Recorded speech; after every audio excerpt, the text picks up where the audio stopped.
आज सीजीएल को लेकर आक्रोश अभ्यर्थियों का कम होता नजर नहीं आ रहा है। आज जेएसएससी कार्यालय फिर से अभ्यर्थी पहुंचे, इकट्ठा हुए और उनका दावा है कि वो सबूत उनके पास है जिससे ये पता चलेगा कि किस तरह धांधली हुई है या फिर कैसे सील टूटा हुआ था। उन सबूतों के साथ जेएसएससी कार्यालय पहुंचे और एक अचीवमेंट अभ्यर्थियों का ये रहा कि फिलहाल आंसर की अभी जारी नहीं किया जाएगा। यह आश्वासन उन्हें मिला है। 5 प्रतिनिधियों को बुलाया जेएसएससी कार्यालय के अंदर और उनसे बातचीत की गई है और कहा गया है कि अगर उनके सबूत सही पाए गए तो इस परीक्षा को रद्द भी कर दिया जाएगा।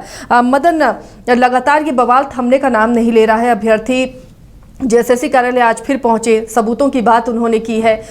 कोई भी परीक्षा इसी तरह झारखंड में हमेशा विवादों में ही लटकती रही है।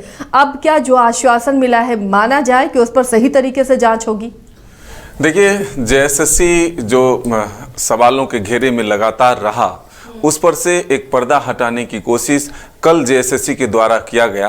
पहली बार अगर आप देखें तो आयोग के कार्यालय में प्रेस वार्ता होती है और अध्यक्ष सीधे मीडिया कर्मियों के सामूहिक रूप से सवालों का जवाब भी देते हैं और पूरी परीक्षा प्रक्रिया की पारदर्शिता को बताने की कोशिश करते हैं कि सुरक्षा के कौन कौन से बेहतर उपाय किए गए थे, किस सुरक्षा के व्यवस्था से जो चोरी की आशंका या फिर जो प्रश्न पत्र लीक होने की जो आशंका जताई जा रही थी उस पर लगाम लगाने की कोशिश हुई। चाहे वो एक डिजिट लॉक हो या फिर जो और भी साधन किए गए, बॉक्स की व्यवस्था किए गए, 15,000 सीसीटीवी लगाए गए, जीपीएस का उपयोग किया गया। ये तमाम सुविधाओं के बाद, व्यवस्था के बाद भी अगर प्रश्न पत्र लीक के मामले सामने आए हैं तो अब जरूर ये आरोप छात्रों का है और छात्र अब जेएसएससी कार्यालय के बाहर जुटे।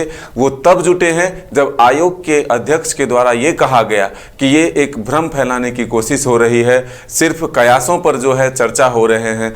अगर किसी के पास पुख्ता सबूत हो तो वो आयोग लेकर आए और तब हम उस पर जांच करेंगे। तो आज सैकड़ों की संख्या में जो अभ्यर्थी हैं, जो छात्र नेता हैं, जो भी लोग हैं, वो वहां पहुंचे और अपने 5 प्रतिनिधि मंडल के साथ आयोग के अध्यक्ष से मिलकर उन सबूतों को सौंपा है। हालांकि जो आज न्यूज बायोस्कोप ने भी खबर चलाई थी और जो जानकारी मिली थी उसके तहत ये था कि आज आंसर की जो है वो जारी कर दिए जाएंगे, लेकिन आज अब उस पर रोक लगा दी गई है। सोमवार को आयोग की एक टीम बैठेगी, इस जो सबूत जो इकट्ठा करके अभ्यर्थियों ने पहुंचाया है उस पर वो चर्चा होगी और फिर देर शाम तक अभ्यर्थियों के से बातचीत होगी। उन्हें भी संतुष्ट किया जाएगा कि आखिर ये जो आपने सबूत लाया है वो सही पाया गया है या गलत। लेकिन अब इस पर एक सवाल जरूर है कि आयोग की तरफ से जो छात्रों का आश्वासन मिला है अभ्यर्थियों को कि अगर सही पाए गए तो परीक्षा रद्द भी हो सकते हैं, तो ये जो एक बड़ा सवाल है,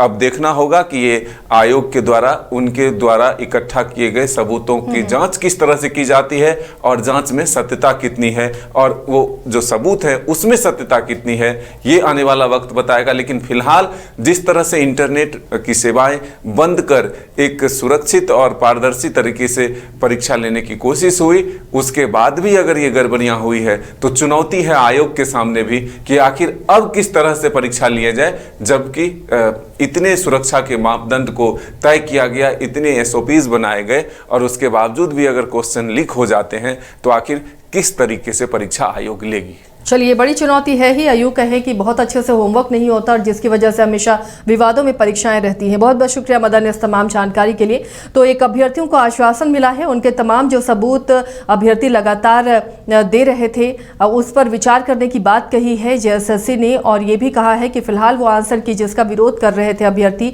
आंसर की वो जारी नहीं करेंगे फिलहाल। और जो आरोप उन्होंने लगाए हैं, जो सबूत अभ्यर्थियों ने दिए हैं, उन सबूतों पर जाँच पड़ताल भी की जाएगी। बहरहाल बढ़ते हैं अब अगली खबर की तरफ। हमारे सहयोगी नीरज हमारे साथ